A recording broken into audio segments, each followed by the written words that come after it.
So today I thought we'd go through all of the brand new decks that are relevant in the game and most definitely taking a lot more of the meta slots. We are seeing a lot more variety going on. Now obviously there is going to be some fan favourites, Mewtwo, Pikachu and obviously Celibe taking a lot of the top spots in this, but we are now seeing a little bit of Machamp, a bit of Gengar, Marsh Shadow, Druddigon is now coming into the fact that they are relatively decent. So it's nice to see that there is more of a variety, and that should hopefully kickstart into the next section of this kind of game when we've got the technical second booster generation. We've got the Apex, and Mythical Islands does have some very good cards, but it's still quite a small set, so it's not necessarily given us much of a difference as of yet. There's just been some extra cards that could be thrown in. When we've looked at the Pikachu deck before, we've obviously got the EX, which is absolutely massive. It's one of the best decks you can personally use, and now we've added the Pikachu, the normal Pikachu into this, and Raichu's now coming into a bit of play. Now obviously with Raichu, we've got to discard all energies from it, so it's one of them that you need to really put in. And to be fair, this one has got me absolutely kind of like a kipper down the road. I thought I had it and they moved all the energies on. It's some things like that that you don't always see are now happening. The Pikachu EX is obviously a big one. Sometimes, or a lot of the time, you do see the Zapdos still maybe instead of an Electabuzz, but you definitely see a lot more of this Pikachu. Even though it doesn't necessarily do the damage of this EX, it's still one turn, get the energy on it, and if you've got a full bench, you can start doing some good damage early on, and it's only a 1-pointer because it's not EX. Now, when you look at oh, can I not go previous like that? That would have been so much. Can we go next? Oh, okay, we can go next like this. So we can have a look through a few of the Pikachus. Because obviously Zapdos is still very prominent in the deck. You'll see a lot of people still rocking with this Pikachu just to get the 20. Because obviously with the brand new one from Mythical Islands, it does require you to have bench as well. So more than likely you'd have possibly put the EX in first, but this one still does 20 damage guaranteed every single time. And we could still throw in a Raichu if needed. Dedenne obviously coming in. Flipper Heads, you can obviously go paralyzed from it. Very nice indeed. And I think pretty much that is going to be the gist of this deck. It's going to be maybe a Blitzel and Zebra Striker, but definitely not as much as before. And you've even got this one, to be honest, with obviously Joltik and its evolution. You've got during your opponent's next turn, the defending Pokemon can't retreat. That can be very good in certain scenarios. So it does work out really well, and that's going to be pretty much the deck itself for this one. It's a very easy deck to get along with, and like we've seen with a lot of these decks, they're very much one energy basis at the moment. And I don't know much about the actual card game in terms of how that's played, in terms of how they build a deck. Is it just based around a 1, or is it a lot more colorless energies? Maybe you're throwing a bit of psychic and fire together. That's the bit that I don't know, and hopefully as we kick into a new booster section of this game, whatever it's going to be called, that will be what we find out next, especially with another 200 cards being added to the game. With Mewtwo, it's a pretty standard. I think the only one that's really been added is the Mew EX, and to be fair with that one, it can be added to a lot of decks as well. The Gnome Hacking is a brilliant one that can be utilized very, very well against the right opponent. If you've kind of got someone that can outsmart the Mew, then you're not really going to get too much from it, but most definitely a lot of the time it does really good damage. Whereas Mewtwo and Guard's kind of combination is one of the best in the game. You get a Mewtwo out as well as a Guard, if you're not set up, you're more than likely going to lose. If you get to 2 energies with a Mewtwo and then Guards on your next turn, it's pretty much lights out without a really good strategy, especially if they have got 2 in the back as well. You're absolutely done for, and I don't really see too many people changing this deck. As you see, you maybe get a few different trainers. A lot of the time, Sabrina, Giovanni, Research, maybe a Leaf because of the Retreat 2, it works. Pokeball, X-Speed, that's pretty much all it's going to be. It's going to be the very same standard. You have got the added Mythical Slab as well. That one is a very, very good trainer card if you've got it right. Obviously with it, look at the top card of your deck. If the card is a Psychic Pokemon, put it in your hand. If not, put it at the bottom of your deck. If you do manage to really just know your deck very well. It's just look at the draw. You can definitely get a decent amount out of it. Which then, the Celibe, it's kind of like the top three really. These are kind of my fan favourites as well to use. You've got a multiple variety of this. You can either use both Celibes, Snivy, all the way to Superior, and then that's it. Or you can throw in an Execute and also an Exeggutor as well, with obviously the tropical swing. It's a very hard hitting one straight off the bat. Now it does require a heads. You get 40 at a minimum. You've got to have the second turn to get the evolution as well. But one energy, you could then start powering up Celebi without obviously having the fully evolution here. So it is going to be a very good holding Pokemon. But you need to be getting stuff ready. If you've got an Exeggutor in there, you need to be getting a Celebi ready. Because if it does go down, you need something to really start hitting back as well. It's just good if you do manage to get them heads early on. You're doing 80 damage off one energy. That can be very, very good in the long run. Now, like I said, in terms of this deck, again, it's going to be very much the same, to be honest. You have got the different Execute as well, taking energy from your energy zone and attach it to this Pokemon. So you could potentially add that in and not waste an energy. Start building up Celebi, start building up a Snivy if you really wanted to. Other than that, it's going to be the same every time. You could potentially go with Lilligant. It's probably the only other variant I have seen with this deck as well. And again, it's taking energy from the energy zone and attach it to one of your bench Pokemon. It's going to be very good to have in your deck. If obviously Celebi's there as well, you can start powering up Celebi as well as hitting 50 off at the same time, if you've managed to kind of go it up. And it's only a two-step evolution, which is kind of my favorite as well. But any variation to this, I've kind of seen this one in here, but it's not necessarily my favorite. Throw it into a random deck then. Gengar, another one that's coming in with a lot more tournaments going on. We're starting to see a lot more consistency with different decks as well, placing in higher fields. Now, obviously a lot of them are going to be a Mewtwo, a Pikachu, a Celebi, and potentially even Gyarados as well. Greninja is another one that's throwing it out the water, to be honest. Pardon the pun. But in terms of Gengar, another one that if you get up there and really get him already gone, with the Mew, with Jinx, another fantastic one if you've got that going. And you've got the singular Gengar, not necessarily my personal favourite because it's only a 50 move. Yes, you can't use any more support cards. It's fair enough, but by the time you've got a 3-step Gengar in there, likely chances are they've already used a lot of their support cards. They've used at least 3 if they've had them consecutively, which a lot of the time the decks do happen. So it's one of them that I would suggest potentially missing out, and you'll see a lot more decks not having it. I think this is far too much in my opinion. You're gonna be really pulling a lot around him. It's gonna take massive RNG for you to be able to get a Gengar fully evolved or get a Mewtwo, which is a basic Pokemon, so I suppose I can understand that. But then having Ralts trying to get to guard, you're just adding too many factors into it. I think with Gengar's deck, you're looking at maybe having like a Druddigon as kind of like your base, almost shield up, really. You're not looking to kind of do damage with him, but having him there to do damage against and having a high HP. It's kind of what Tauros is there for. High HP, he's there to basically let you go into one of these or start building these up instead.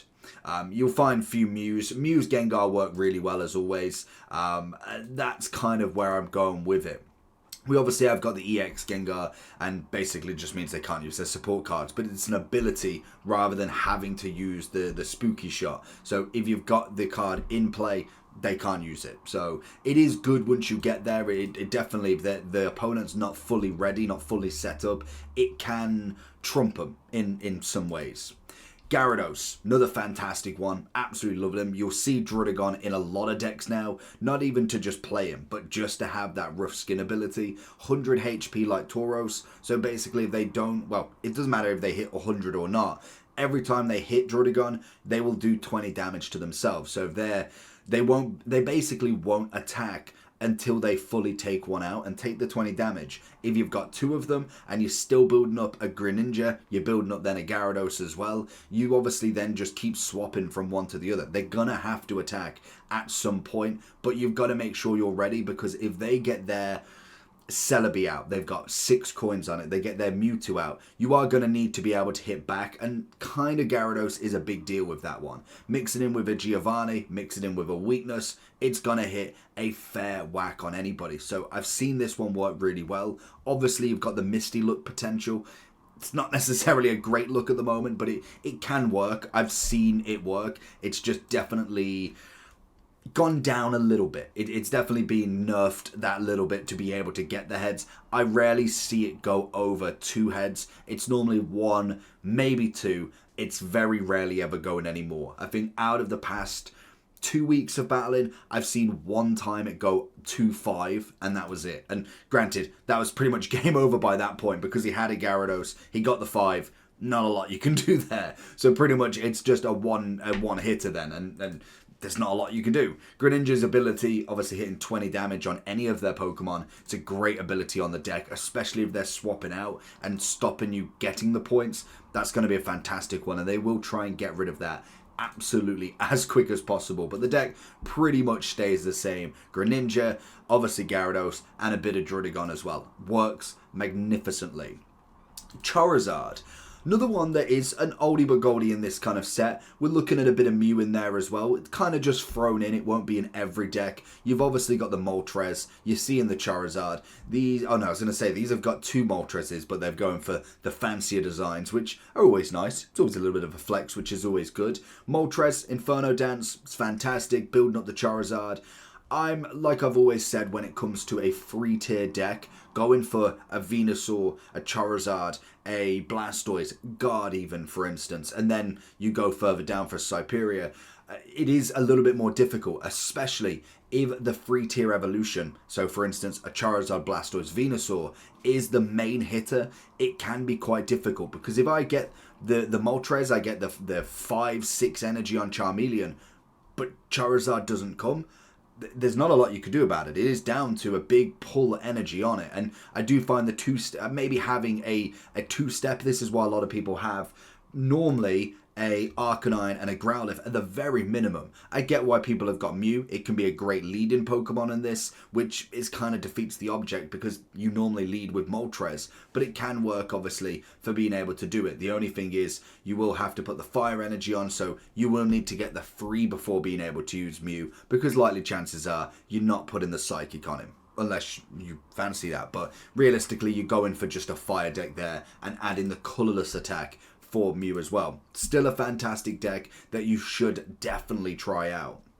Arcanine's going to be the same, pretty much the same with it. You maybe have Charizard or not. You could throw in a few different Pokemon in there. I can imagine Larvesta is a one that is in there quite a lot. Moltres will always be within it. And pretty much you maybe find a Magmar every now and then. Somebody using like a Blaine's Pokemon. And that's kind of, as you see, it's very, very similar. You just might find a few different trainers. And that's really about it.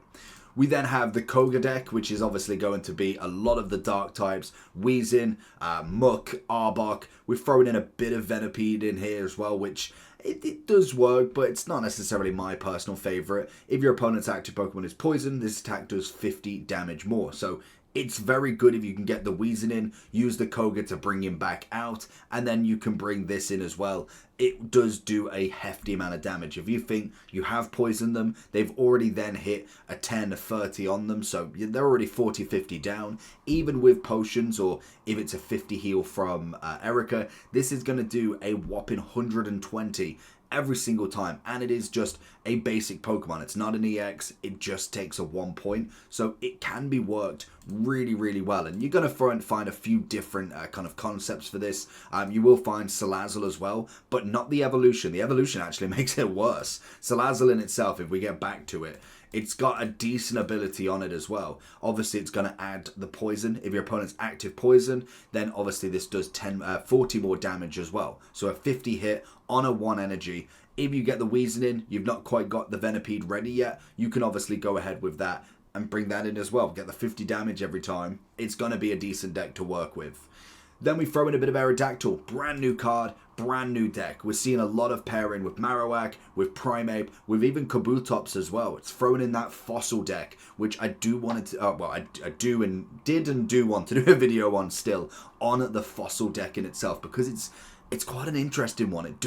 I've seen it work a few times. A few people have done a few videos. I've given my kind of go at it, and it actually does a pretty decent damage if it's done right. You do have to be able to kind of work it quite well, but we will kind of explain that further in a new video if you fancy it. Leave a comment down below. But Aerodactyl, you've obviously got the ability. You basically can't evolve the active Pokemon anymore. So if they've put in, maybe you've Sabrinaed in a Charmander, you've Sabrinaed in an Ivysaur, a Bulbasaur, a Greninja, so or a, well, not a Greninja, but you know what I mean. For a Froakie, or then you've got somebody like, who's the one that I was going for? I was thinking of not a Pikachu, but a Ralts. If you've got Ralts in, they will have to take that one back. Now, obviously, it couldn't be done with Leaf. It can be brought back out. But if you've got two Sabrinas and maybe their Leaf's not in their deck yet, it does mean that they either get a free hit on them, or you potentially do have to use an energy to bring them back out. And it can have a decent damage. Primeape is quite a nice one. We are seeing a bit more Marsh Shadow that we will go over the deck as well. Farfetch'd, not as much. It's kind of just that instant hit. Obviously, the slap doing 40 doesn't have that much HP, so that's kind of why it has that trade-off. You'll probably lose a point, but you will take 40 off it straight away. So it's decent in that regards in itself. Moving forward with the decks, we've got a bit of Brock, but not too much. Greninja's going to be in pretty much most of the water decks. We'll see Starmie, we'll see Lapras, we'll see Gyarados, even a bit of Blastoise. Always kind of having that Druddigon as well. Realistically, you're going to have a Mew with this one. More so than anything, because Greninja's not meant to be the star stutter. It's meant to be the ability, the hitting in the back, and it does really well. So having the Mew up front, then obviously the Greninja in the back, Druddigon to hold it until it goes. You're going to utilize it with whatever you can, because it doesn't matter what energies you have. It's still going to have the ability. You don't need to hit with it. You just want it on the bench doing that 20 damage. And if you do get two of them, normally you only get one realistically, but if you do manage to get two, 40 each time, plus the active Pokemon as well, it's going to do a solid amount of damage. And it's the same with Starmie. I think that mixed in with Articuno was the last one, in fact. That mixed in there, great damage off just 2 energy. It's a very standard deck. We've saw it for quite some time. It is just the Greninja that's been added in with that ability. It's a fantastic deck. The water deck has definitely added that next level in my opinion. It's really done the damage across time. And we'll throw a few new ones in, but it's going to be them standards. It's not necessarily going to be too many of them. Pidgeot is not my personal deck. I think it's good, it works, but it's not necessarily my personal fan favorite. Obviously, you can go for a few of the different ones because the Pidgeot in the illustration art is obviously not EX, so you can add it in as well. Does have the ability, which I think is much better than this EX version, especially because it's only a 1 damage. But the obvious Scatter and Cyclone does more damage. This attack does 20 more damage for each of your opponent's benched Pokemon. So if they have the full stack, the full wind, you're looking at what, 140 damage? Plus then if you've got maybe a weakness, you've got Giovanni, you're looking at 150. That will take out a lot of things straight off the bat. Now you're going to throw a Mew in there. You'll see a Mew in a lot of these decks just thrown in. You might find a couple of extras, kind of like your Marsh Shadows as an extra ability. Greninja thrown in there as well. The only thing with Pidgeot, it's very much, judging from kind of like the base, you need to either get it going straight away. You need the Pidgeot on turn 1. You need Pidgeotto going in as well, because the damage can be good, but the HP is low. You need to get to that 170 ASAP. And that's my issue with it, is it's a deck where unless you've got a very good hand in you, you need to get to that Pidgeot as quick as possible. Otherwise, it just struggles in my opinion. Now with the ability, you've got once during your turn, you may switch out your opponent's active to the bench. Your opponent chooses the active Pokemon, so obviously, unless they've got one bench slot, they have to then pick that one. Otherwise, they will pick, but it's a great trade-off if you are looking to maybe, if you've got 2 of them up, if you've got the Pidgeot EX that's getting the energy, and you've got this one that you can keep swapping out, and if you've got the energy on that as well, doing 70 damage, it's not awful. It most definitely is not awful. We then throw into a bit of Machamp, kind of in that deck that really doesn't do too much, because realistically, he's a very standard Pokemon. He's a very standard EX. I can't imagine he will have an ability at some point with a brand new card at some point, because he's just very standard. 180 on the HP. It's a very good HP. Obviously, the Psychic is the problem here, and it's why a lot of fighting's never really been too prevalent in the game, because Mewtwo's #1 deck. A lot of the time, you will come up against Mewtwo. It's just, if you do 5 games, I guarantee normally 2 or 3 should be Mewtwo. In hindsight of how good the deck is, that's not very good for Machamp. Until that changes, he's always going to be the disadvantage, because 150 added the extra 20 is going to be 170. Throw Giovanni in it, that's a 180 straight off the bat. Now you are getting the 120 Mega Punch for just 3 energies, which is very good, but that's where the Druddigon comes into it. The Marsh Shadow, if you've got a Mewtwo, for instance, going against him, you've done your 120, you've got Marsh Shadow after that can obviously do 60 more damage once that opponent's gone as well. It does 100 straight off with 2 energies. You could get the Machamp in, get the Marsh Shadow ready. You could have obviously put Druddigon in as the start, had the other Druddigon on the bench so they don't swap it out, and you're beautiful. It's a great combination for a deck, and you will find a few others. You'll find Aerodactyl in there. Hitmonlee obviously is going to be 1 for the damage. This attack does 30 damage to one of your opponent's bench Pokemon instead of the active. So again, it can start doing damage there if you're starting to build up a Machamp, but 80 HP is not going to last too long. Which then throws us down all the way into our lovely Blastoise deck. Now this again is another fantastic one. Greninja, Druddigon, Blastoise. Druddigon obviously being the, like I say, the front runner. Blastoise going in the background. Greninja ready to get with the ability. If you manage to get to the Blastoise as well, if this Pokemon has at least 2 extra energies attached, this attack does 60 more damage. That pretty much wipes out most Pokemon.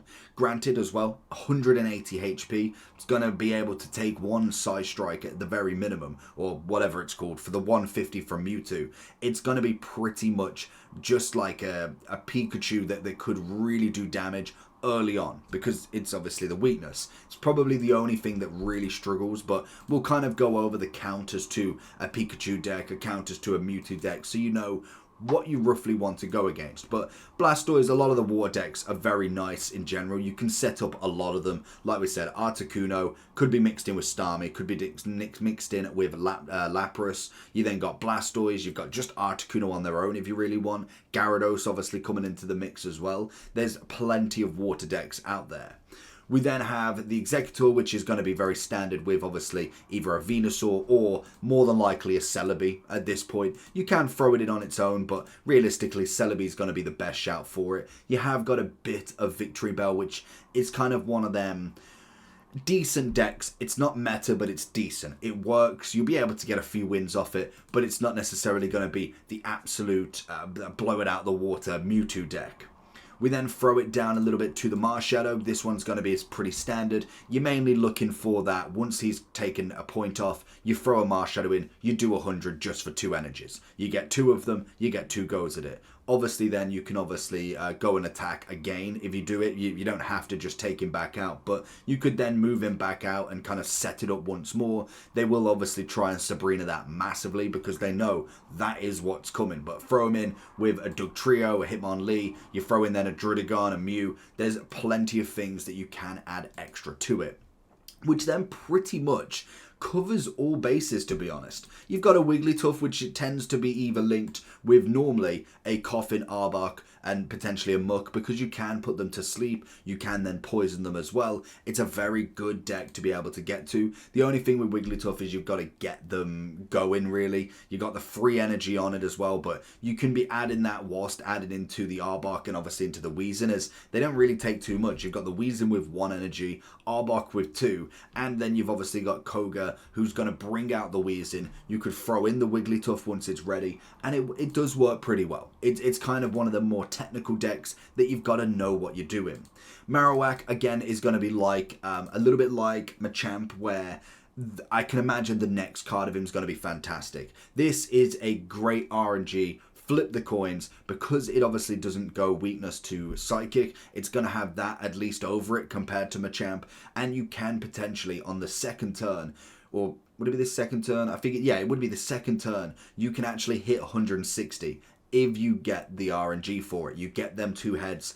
That is going to be the kind of trade-off that you're going for. But it is one of them ones, 140 HP. If you don't get that trade-off early, you will find yourself in a little bit of trouble. And the problem again with the weakness, Celibe again is another one that's very, very much in a lot of decks. So you're going to already have them weaknesses. And I think for me, they would be the best decks that you're looking for. There is still more, like you could throw in a Dragonite. Venusaur obviously is there. You can go a little bit of Alakazam. I wouldn't say they're number ones. I will definitely be putting them into videos specifically, looking at kind of how you can utilize them in the best way. And you can use most decks if you've got it set up right. But there's obviously going to be some that are more meta and some that are just not. So leave it in the comments down below what deck you're using, what's your favorite, and give me an outside shout. Let me know and I'll try a video on it. What's your outside shot of a Pokemon? What's the main attacker? Leave it in the comments and we'll try and get a deck together.